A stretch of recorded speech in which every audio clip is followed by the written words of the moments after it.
तो आइए एक बार हम जोरदार तालियों के साथ आज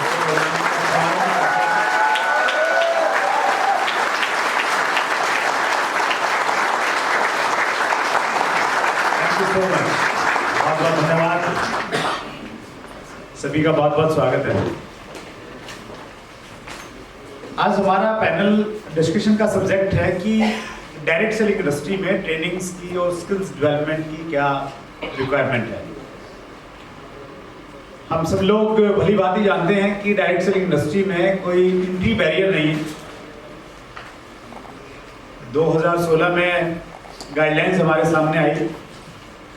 हेम पांडे सर हमारे बीच में उपस्थित हैं, तो उन्होंने सबके लिए आसान कर दिया कि कोई भी व्यक्ति डायरेक्ट सेलिंग कंपनी में जुड़ सकता है और उसके लिए कोई बाध्यता नहीं है, कोई उसको पेमेंट नहीं देना पड़ेगा, कोई भी कंपल्सन नहीं है, कोई भी जुड़ सकता है।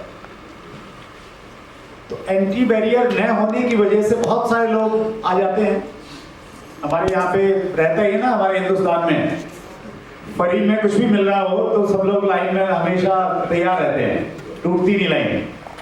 तो डायरेक्ट सेलिंग इंडस्ट्री में बहुत सारे लोग आ जाते हैं, अलग अलग बैकग्राउंड के लोग आते हैं, एकेडमिक एजुकेशन का कोई क्राइटेरिया नहीं रहता है। उसी वजह से हमारी इंडस्ट्री में जो सक्सेस का रेशियो है नेचुरली वो भी अच्छा नहीं रहता है, क्योंकि बहुत सारे लोग आएंगे तो छोड़ के भी जाएंगे, सीरियसनेस कम रहेगी। लेकिन अभी धीरे धीरे चीज़ें बदल रही हैं, चेंज हो रही हैं।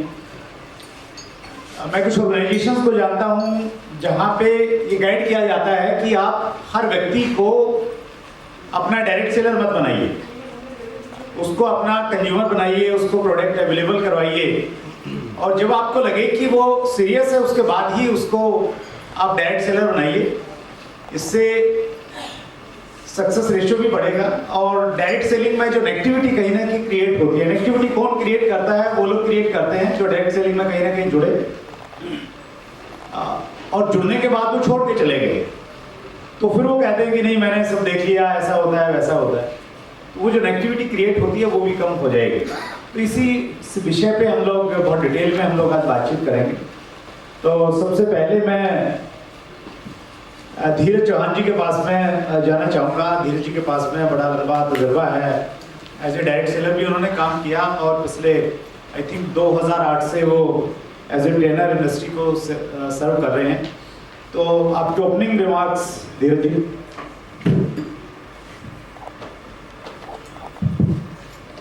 क्या प्लीज? हाँ, बैठ के भी आप बात कर सकते हैं जैसा आपको कंफर्टेबल। मैं खड़े। हाँ जी, हम समझ सकते हैं। नमस्कार, गुड मॉर्निंग। Good morning. सबसे पहले तो thank you very much Rahul sir को, डीएसटी टीम को, पुनीत सर, अग्रमा मैम, पूरी टीम। रियली बहुत हिस्टोरिकल ये वर्कशॉप है, सेमिनार है, और ये बहुत एक अच्छा इनिशिएटिव है। इसलिए वहाँ से मैं शुरुआत करना चाहूँगा, क्योंकि इतने सारे रथी महारथियों को, नेटवर्क मार्केटिंग को एक साथ एक मंच पर लाना ये बहुत बड़ी बात है। और really I am grateful to Rahul sir and team of the DST. और ये मेरे लिए और ज़्यादा स्वागत हम कर सकते हैं, और ज़्यादा ताली से, बहुत तालियां हैं। और मैं अभी ऑडियंस में देख रहा हूँ तो ऐसे नाम मेरे सामने ग्रेटफुल और सौभाग्य की बात है, मैं यहाँ पैनल में बैठा हूँ, लेकिन ऐसे कई नाम हैं जिनको देखकर मैं खुद इंस्पायर और मोटिवेट होता रहा हूँ।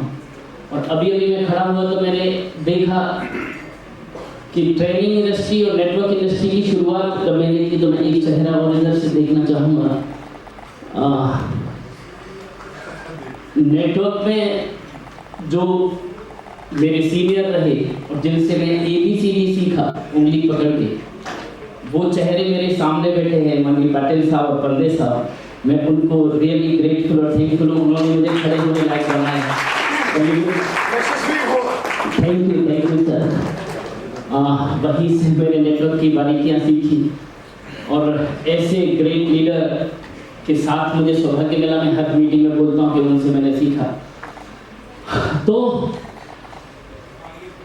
ये स्किल्स की ज़रूरत क्यों है ये बताने की ज़रूरत नहीं है, और क्यों इम्पोर्टेंस है इसके लिए मैं बताता हूँ। मैं अलीगढ़ शहर से 40 किलोमीटर दूर एक छोटा सा गांव है जट्टारी, वहाँ पर यूपी बोर्ड में पला बड़ा, मेरे पिताजी से 5 बहन भाई, हम छोटे से घर में, एक कमरे के घर में, किराए के घर में रहते थे, 16 किराए के मकान हमने बदले। मैं बहुत शाई था, बहुत शर्मीला, बिल्कुल लड़की की तरह। मैं स्किल की इंपॉर्टेंस की बात कर रहा हूँ, मैं आ रहा हूँ अपने एग्जाम्पल से समझाना चाहता हूँ।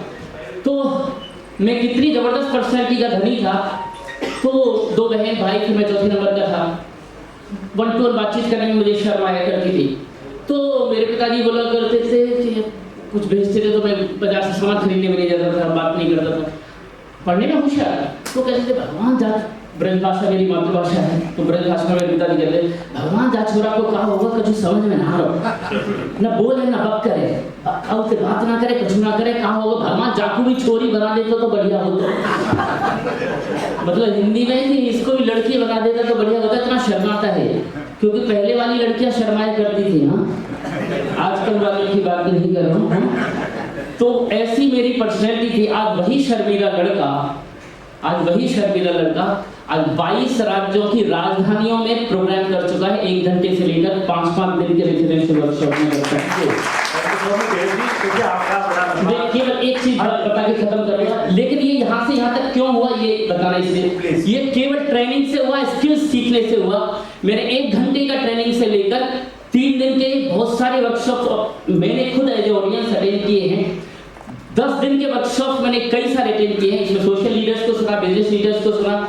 20-20 दिन के 3 वर्कशॉप मैंने अटेंड किए हैं। एक 30 डेज का रेजिडेंशियल वर्कशॉप अटेंड किया है।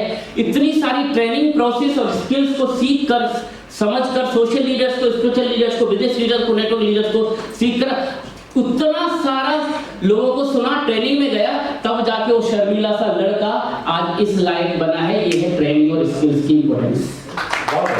इसीलिए ट्रेनिंग की जरूरत है हमारी इंडस्ट्री में, ऐसा मुझे लगता है, और हम सब उसी दिशा में जा रहे हैं। लेकिन मैं एक बात बनाकर अपनी क्लोजिंग ओपनिंग रिमार्क्स को खत्म करूंगा कि हम जैसे जैसे बड़े हो रहे हैं, जैसे जैसे हम सफल होते हैं, कि हम सबकी रेस्पॉन्सिबिलिटी बढ़ती जाती है कि लोग हमें एज ए रोल मॉडल देखने लगते हैं। तो स्किल सेट के साथ साथ अपने माइंड सेट पर भी काम करें हम सब मिलकर। इस पर हम ट्रेनर्स का रोल बहुत इंपॉर्टेंट हो जाता है। इवन आप as a owner, as a बड़े रोल में काम करते हैं, तो हमारे व्यक्तिगत जीवन, पारिवारिक जीवन, सामाजिक जीवन, हमारा स्वभाव, हमारा स्वास्थ्य, हमारे आध्यात्मिक जीवन भी लोगों को उदाहरण बने, तो हम अच्छे नेटवर्क लीडर भी खड़े करेंगे और अच्छे इंसान भी खड़े करेंगे। Thank you very much. बहुत बहुत धन्यवाद। बहुत डिटेल में धीरे से जो बताया किस प्रकार से इम्पोर्टेंस है, और उन्होंने अपना एग्जाम्पल भी हमें दिखाया। हमारे पास में समय थोड़ा लिमिटेड है, तो हम लोग एक सीधे टॉपिक्स पे आते हैं। एक्चुअली देखिए, आज हमारे देश में डायरेक्ट सेलिंग इंडस्ट्री की जब ट्रेनर्स की बात आती है तो दीपक बजाज एक बड़ा नाम सामने आता है।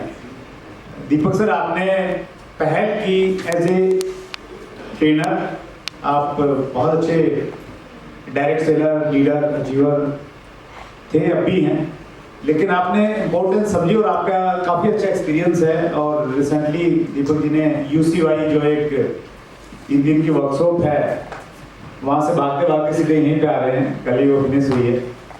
तो दीपक सर, हम आपसे ये जानना चाहते हैं कि इस समय इम्पोर्टेंस तो है डायरेक्ट सेलिंग इंडस्ट्री को, ट्रेनिंग और स्किल्स, किस प्रकार की ट्रेनिंग्स की रिक्वायरमेंट है, किस प्रकार की ट्रेनिंग आज एक डायरेक्ट सेलर को हमें देनी चाहिए?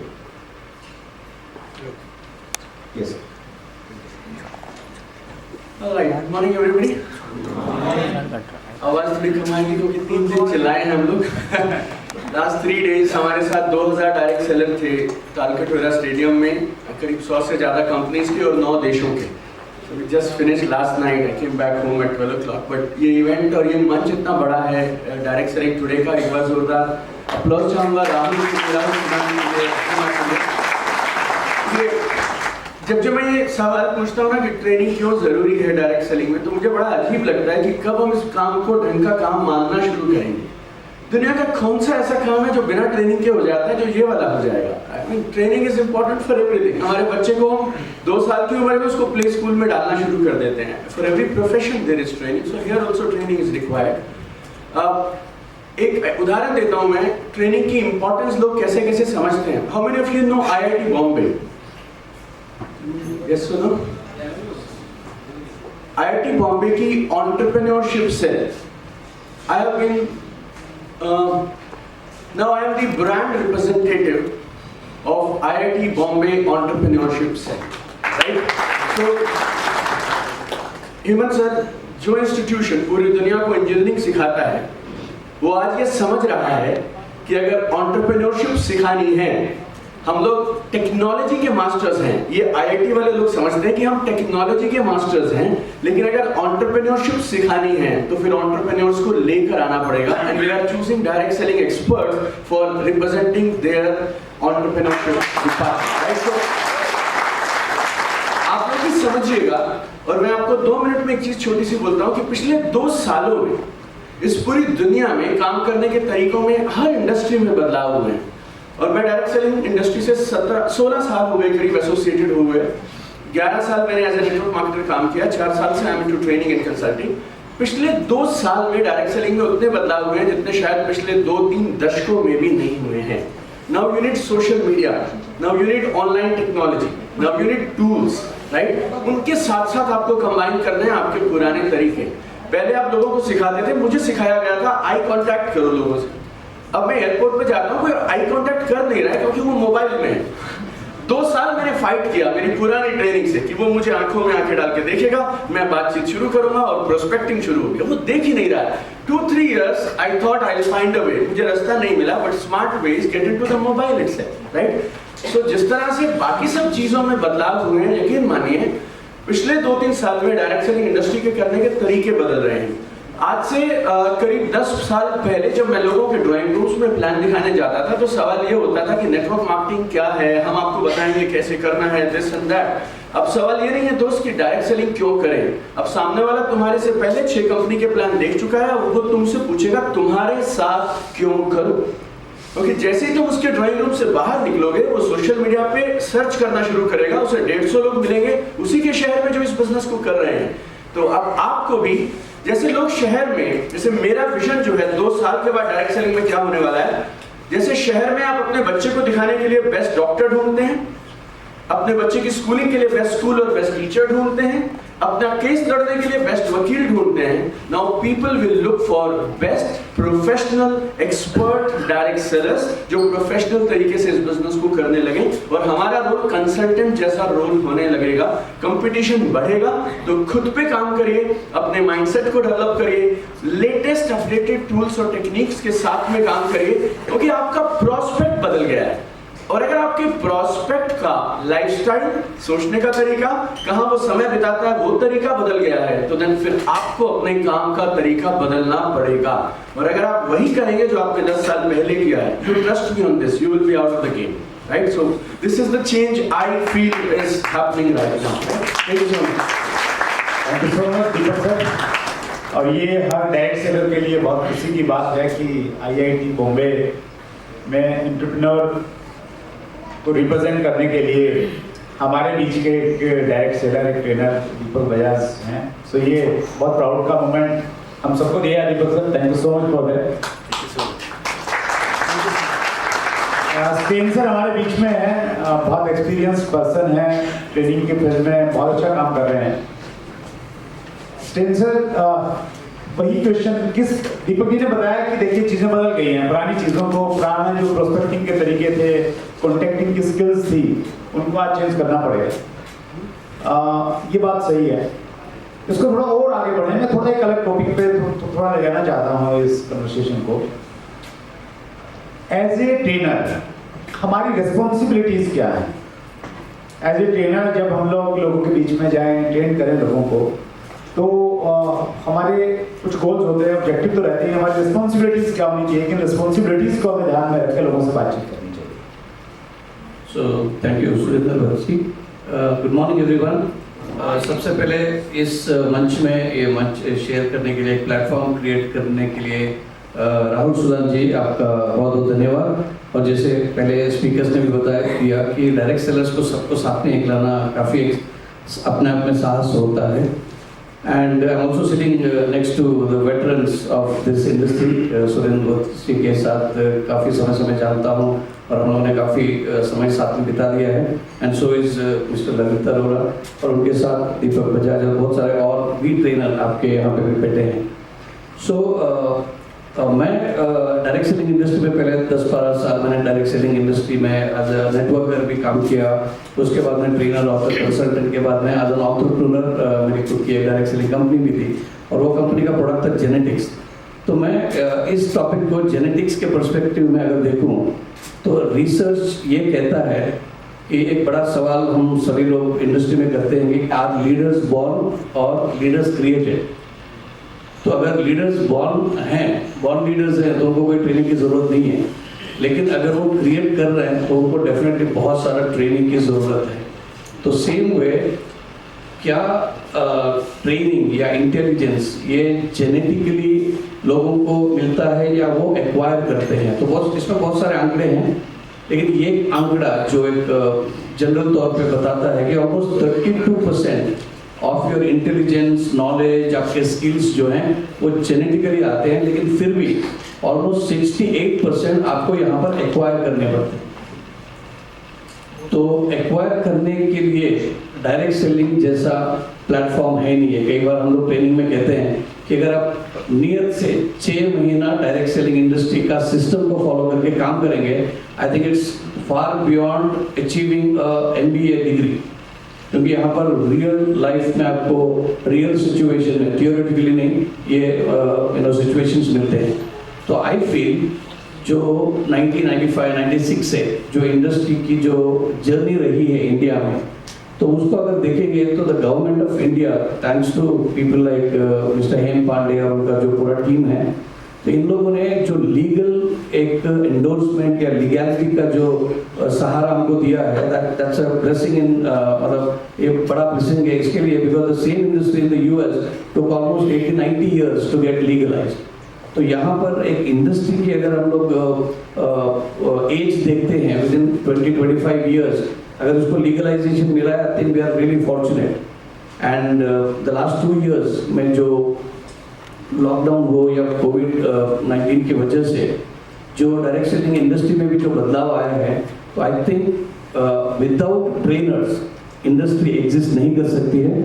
दे are the voice of the industry, they are the spokesperson. And हमारा शोरूम डायरेक्ट सेलिंग का खुलता है जब भी हम लोग माइक हाथ में लेते हैं, और माइक एक ऐसी पावरफुल चीज़ है, कभी कभी छीनना भी पड़ता है क्योंकि लोग बोलते जाते हैं, आउट ऑफ टॉपिक भी जाते हैं. तो यहाँ पर हमारी जिम्मेदारी बनती है कि कब तक बोले और क्या बोले. तो आई थिंक इंडस्ट्री का रेप्यूटेशन और इंडस्ट्री का कैरेक्टर बनाने में हर एक ट्रेनर का योगदान होना ज़रूरी है, बिकॉज हर कंपनी की अपनी एक फिलॉसफी होती है और वैल्यूज़ होते हैं. तो अगर वो वैल्यूज़ को हम लोग अपने ट्रेनिंग के जरिए डिपिक्ट नहीं करते हैं तो उसी का ही डुप्लीकेशन होता है. हम लोग जानते हैं कि डुप्लीकेशन 2 धार की तलवार है. तो अगर आप सही चीज़ बोलें तो उसका भी डुप्लीकेशन होता है, और अगर आप सही नहीं है चीज़ जो अपने शॉर्ट टर्म गेन के लिए भी जो अगर बोलते हैं तो उसका भी डुप्लीकेशन होता है. तो ये जिम्मेदारी ट्रेनर के ऊपर है, और हम सभी लोग हर डायरेक्ट सेलिंग कंपनी में जो काम करते हैं वो हम स्पीकर कहें, ट्रेनर कहें, मेंटोर कहें या कोच कहें, वो काफ़ी एक बड़ा स्पेक्ट्रम है ट्रेनिंग का. बट सबके ऊपर मुझे लगता है कि जितना माइक को हाथ में लेके जो पावर हमको मिलता है, उससे ज़्यादा जिम्मेदारी है कि हम लोग जिम्मेदारी से अपने शब्दों को यूज़ करें और वैल्यूज़ के हिसाब से लोगों को हम लोग ट्रेन करें, ताकि इस इंडस्ट्री को कोई दूसरे इंडस्ट्री से लोग कम ना समझें. So I think trainers are very very critical to this industry. Thank you so much. कल चीज़ों का थोड़ा फास्ट होता है, सही चीज़ों का उतनी स्पीड से नहीं होता है. अक्सर आपने भी देखा होगा कि एक सबसे पहला ट्रेनर जैसे घर में है ना, सबसे पहली टीचर हमारी मदर होती हैं, तो उसी प्रकार से डायरेक्ट सेलिंग में सबसे पहला जो ट्रेनर होता है वो अपलाइन होता है, स्पॉन्सर अपलाइन स्पेशली. तो वो जैसा होगा उसका फर्क आता है, और वो अगर गुस्से में बात करता है तो डाउनलाइन वाले लोग और ज़्यादा गुस्से में गाली देके बात करेंगे. उनके डाउनलाइन वाले लोग फिर गाली से नहीं आते, वो थप्पड़ उठा लेते हैं, क्या इससे बात करने वाली है। उससे नीचे वालों को लगता है कि डंडा उठाना पड़ेगा तभी ये लोग काम करने वाले हैं, तो उससे नीचे वाले बंदूक लेके आते हैं कि यार तेरे से ऐसे काम करवाऊँ। ये बहुत इम्पोर्टेंट है कि हम लोग क्या कर रहे हैं। और एक राइटर हैं जॉन सी मैक्सवेल, उनकी किताब है अपने भीतर छुपे लीडर को कैसे लेना है, तो उन्होंने बहुत अच्छा उसमें लिखा है कि मैं चलता हूँ बहुत सावधानी से क्योंकि मेरे पीछे एक छोटा बच्चा चल रहा है।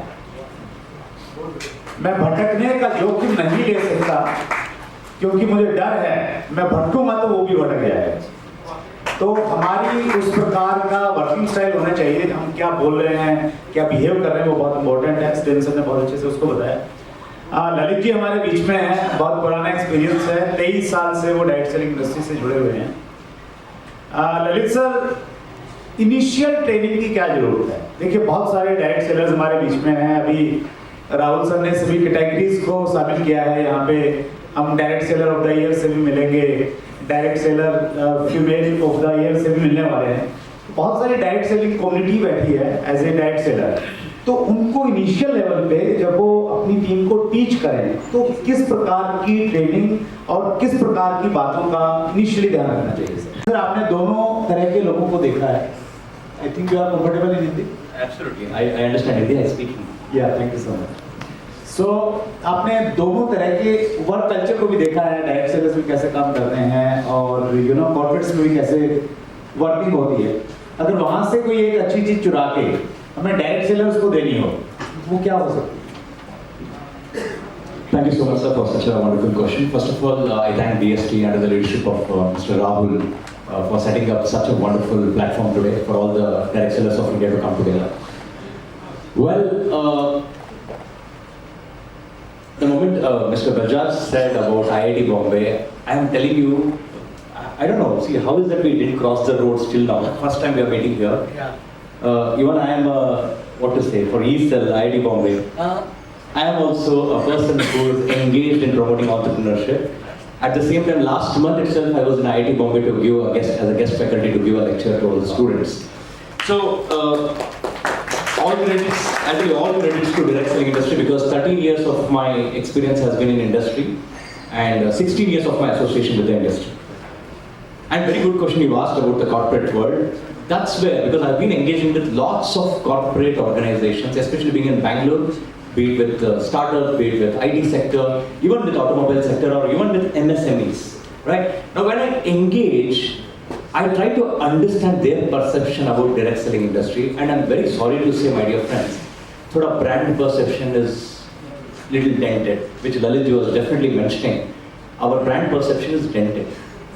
But essentially, the kind of knowledge and skills हमारे पास जो है, वो किसी corporate के पास नहीं है। And एक दावे के साथ मैं कह सकता हूँ, क्योंकि technically, technologically, they are very sound. What you mentioned about IT, they are damn brainy, they are very good. But when it comes to people skills, engaging with human beings, understanding human behavioral skills, that only direct sellers understand, because you have been on the field and engaging.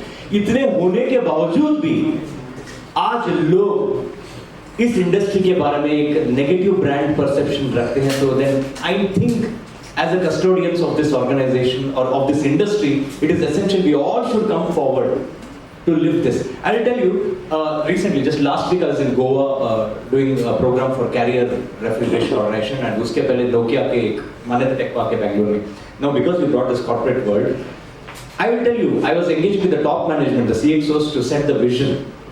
Now, if you ask me why skills are important in the industry, especially in direct selling, you see the kind of people that are recruiting in corporate sector are the most polished people. In spite of polished in education and skills, they are trained. And it's an organized sector. And direct selling is a completely unorganized sector, which in the initial starting only Mr. Surendra was set the context that it is open for everybody. People come from varied upbringing, numerous, the background. Everybody can come here. It is completely a mess, I would say. But if you see from a different perspective, this is the only platform even a common man can dream of becoming it big. without education, I'm telling you. Without the typical education. But with the training and the skills, if imparted well, then I'm very sure, my dear friends, आने वाले समय में मतलब direct seller को जो वो respect और इनाम, ठीक है हमारे रेस्पेक्ट हमारे इंडस्ट्री में होता है एंड हमारे कंपनी में काफी सारे ऑटोग्राफ, वो ठीक है. The day direct sellers should really celebrate is when public take our autograph. That is when we have reached that. Right? So I personally feel, sir, last I just end my talk. It is very, very important for any direct seller to be subjected to a kind of training. Because see, in simple words, if I put you can't have a flawed brand ambassador in your organization. He will screw up the entire organization. He will spoil the company's reputation if we have a wrong brand ambassador. So how can we afford our distributor who is not highly skilled? And that's where training is very essential. And thoda sa process driven you're talking about technology driven, absolutely. ये सब थोड़ा सा मिलके emotionally driven organization हमें बनाना है, not a materialistic driven organization. क्योंकि आज के डेट पे सबके पास कार भी है, घर गलियां में भी बड़े कार आ चुके हैं, सिर्फ डायरेक्ट सेलर के पास नहीं है. Only a little bit if we change the perception, because I just wrote this one word. Today the thing why brand perception is wrong in the industry and outside other sectors is simply because of too much of motivation, the arrogance has crept in. अगर humility लाना है हमारे अंदर, 3 चीज की जरूरत है, वो है attitude, knowledge and skills. And if these 3 aspects are taken care for every distributor, nobody can stop direct sellers to set a benchmark in the entire world. This is my story. Thank you so much. Direct selling entities को कि वो किस तरीके से काम करें कि direct selling की जो इमेज है वो भी अच्छी हो, बाहर में भी अच्छा जाने और हमारा सक्सेस रेशो भी बढ़े. दीपक सर. या please.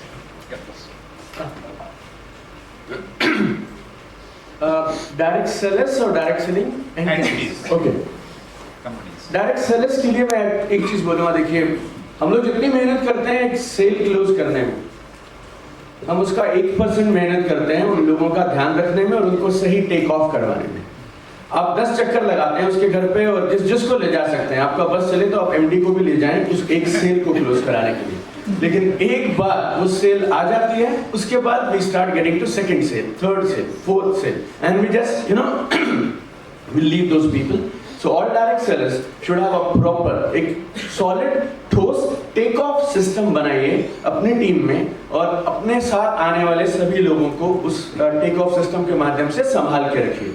And people who are directors of direct selling companies, आप बड़े सेमिनार्स करते हैं जिसमें आप गाड़ियाँ बांटते हैं, बहुत सारी चीज़ें दिखाते हैं, रिकॉग्निशन होता है, बड़ी सेलिब्रेशंस होती हैं, वो करते रहिए. But we need to have half day, full day skill based trainings also, जिसमें आप लोगों के स्किल्स डेवलप करिए कि कैसे वो इस नई न्यू एज नेटवर्क मार्केटिंग में नए स्किल्स, टूल्स और माइंडसेट से खड़े रह सकते हैं.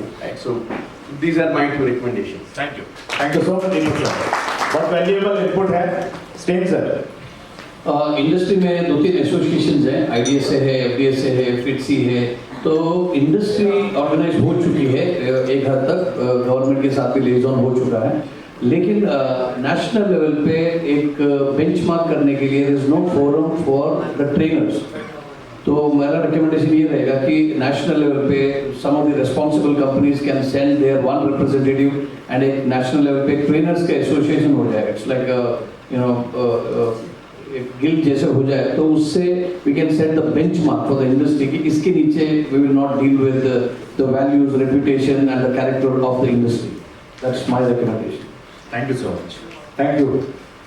ललित सर, एक सजेशन डायरेक्ट सेलर्स को और एक डायरेक्ट सेलिंग एंटिटीज को. ओके, सबसे पहला मेरा जो सजेशन है डायरेक्ट सेलिंग कंपनीज के लिए, that is value for money.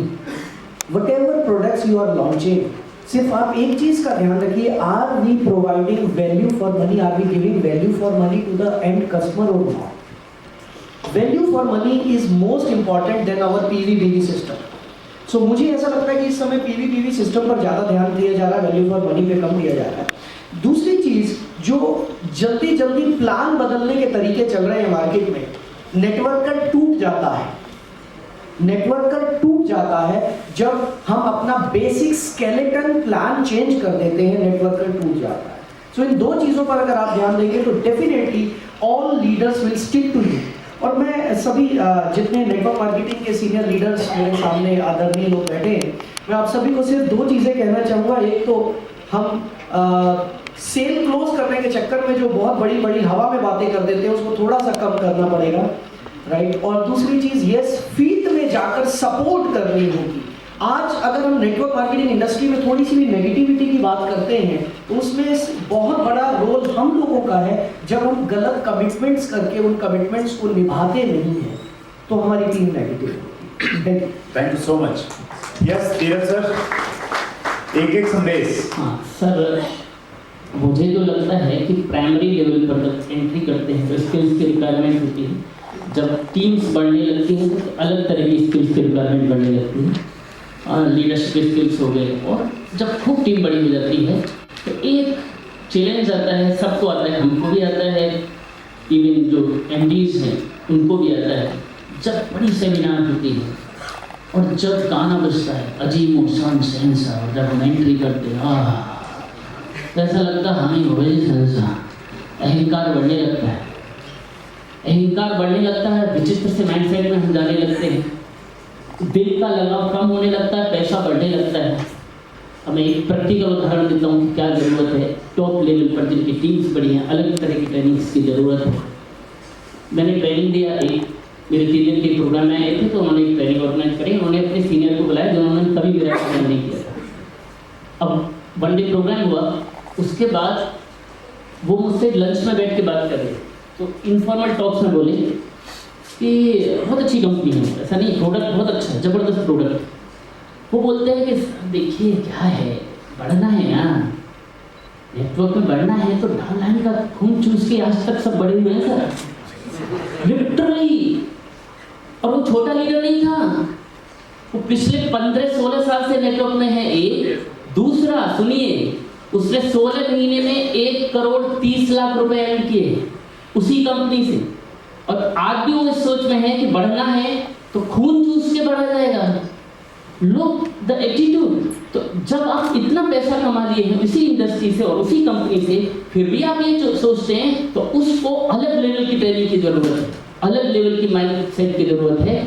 ये हमें ध्यान देने की जरूरत है। सारे जो MDs हैं उनको टॉप लेवल के लिए अलग तरह का माइंडसेट, स्पिरिचुअल ट्रेनिंग देने की बहुत जरूरत है। अहंकार नहीं बढ़ना देना आपका ना बड़े लीडर्स का, ये बहुत जरूरी है। 2012 से मुझे डायरेक्ट सेलिंग एसोसिएशंस के साथ क्लोजली काम करने का मौका मिला।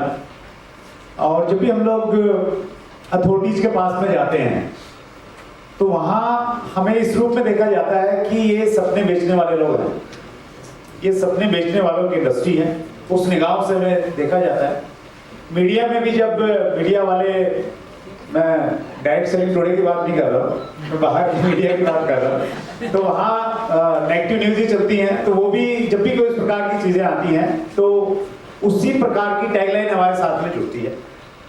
तो अब हमें इन चीज़ों से थोड़ा बचना चाहिए कि मैं कौन सी घड़ी पहन रहा हूँ, किस ब्रांड की शर्ट डाल रखी है, कौन सी गाड़ी मैंने खरीदी है।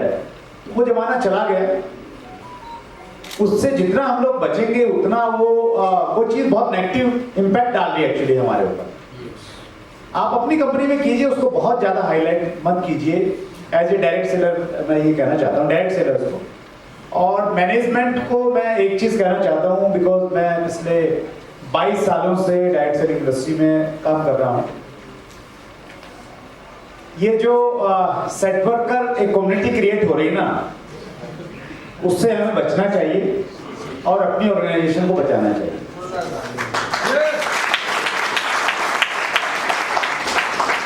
जिस प्रकार के माइंडसेट के लोग आएंगे, देखिए अगर हम किसी को पैसा देके या कोई MG देके अगर लेके आएंगे तो क्या आपको नहीं लगता कि दूसरों के पास में पैसा नहीं है? और क्या आपको, हमें लगता है कि ये मेरे पास तो पैसा देके आ गया, लेकिन मेरे यहाँ तो ऐसी गंगा बहती है, इसमें आके ये पवित्र हो जाएगा, फिर जाएगा नहीं कहीं। तो वो जाएगा और बहुत सालों को साथ में लेके जाएगा और रेपुटेशन को खराब करके जाएगा। तो ध्यान रखिए डायरेक्ट सेलिंग में कुछ भी छुपता नहीं है, बिल्कुल ट्रांसपेरेंट है सब कुछ। आप किसी को कुछ भी देंगे, जब आपके कर्मठ डायरेक्ट सेलर को वो चीज मालूम चलेगी ना, उसका उसी दिन से मोह भंग हो जाएगा और उसी दिन से वो काम करना छोड़ देगा। और हमारे पास में कुछ एग्जांपल हैं, कुछ कंपनियां आती हैं, जब वो आती हैं तो एक साल में ऐसा लगता है कि बस यही सब कुछ है, और फिर उनकी उनती गिनती बहुत तेजी से शुरू हो जाती है। तो उनसे हम अनुभव लें, उनकी गलतियों से सीखें, तो उस चीज़ का हम ध्यान रखेंगे तो एक अच्छा माहौल हम लोग क्रिएट कर सकते हैं। So thank you so much Rahul ji, हमें अपॉर्चुनिटी देने के लिए, अपनी बातचीत रखने के लिए डायरेक्ट सेलिंग एंटिटीज और डायरेक्ट सेलर्स को लेके। और ये जो हमारा डिस्कशन है, इसमें जो भी अच्छा लगे तो मैगजीन में आप जरूर इसके कुछ पॉइंट्स डालेंगे, मैं उम्मीद करता हूँ राहुल से, आपकी एडिटिंग टीम से। सो थैंक यू पैनलिस्ट, बहुत बढ़िया। स्टेन सर कुछ कहना चाहते हैं? स्टेन सर का जो सजेशन है पर्सनली मुझे बहुत अच्छा लगा, जिस प्रकार से डायरेक्ट सेलिंग एंटिटीज की एक एसोसिएशन बनी हुई है, और उससे कहीं ना कहीं मैं तो चैट विद सेंटर वर्क्स पे किसी को बुलाता हूँ तो मैं देखता हूँ किसी एसोसिएशन के मेंबर है तो थोड़ा ठीक कंपनी होगी, तो क्राइटेरिया से थोड़ा हो जाता है। तो उसी प्रकार से अगर डायरेक्ट सेलिंग ट्रेनर्स की भी कोई इस प्रकार की ऑर्गेनाइजेशन बने तो वो इजी हो जाएगा कंपनीज के लिए कि उसको बुलाना चाहिए, उसको नहीं बुलाना चाहिए। Yes sir please. मैं ये बात ऐड करना चाहता हूँ कि जब इन्वेस्टमेंट की बात होती है जो स्टॉक एक्सचेंज में वगैरह, तो वहाँ पर एक कैंपेन चलता है जो म्यूचुअल फंड को ज़्यादा प्रमोट करते हैं, और उसमें एक टैगलाइन है कि म्यूचुअल फंड सही है, म्यूचुअल फंड सही है, मतलब इट्स अ राइट इंस्ट्रूमेंट, क्योंकि उसमें एक्स्ट्राऑर्डिनरी आपको रिटर्न्स नहीं मिलते बट स्टेडी मिलते हैं कि एसआईपी के थ्रू वगैरह कर सकते हैं। तो मुझे ऐसा लगता है कि यहाँ पर जितनी भी कंपनी के डायरेक्टर्स हैं, ओनर्स हैं, प्रमोटर्स हैं, और जितने भी जो रिस्पॉन्सिबल फ्रंटलाइन लीडर्स हैं, ये सभी लोग शपथ लें अपने आप से और इंडस्ट्री की एथिकल स्टैंडर्ड को बढ़ाएं। तो ये जो मैल प्रैक्टिसेस हो रहे हैं, ये जो सेट वर्कर की जो कम्युनिटी है, वो डेफिनेटली वो डिमिनिश होगी, उनको ज़्यादा बढ़ावा नहीं मिलेगा। तो एक दिन हम लोग ये टैगलाइन यूज़ कर सकते हैं कि डायरेक्ट सेलिंग सही नहीं है, डायरेक्ट सेलिंग सच है। तो ये स्टैंडर्ड हमको डेफिनेटली सब करना है। Thank you so much sir. तो सभी पैनलिस्ट का बहुत बहुत धन्यवाद, थैंक यू सो मच। हर साल तो मिलना ही है। थैंक यू सो मच एक अपॉर्चुनिटी देने के लिए Rahul sir, thank you so much.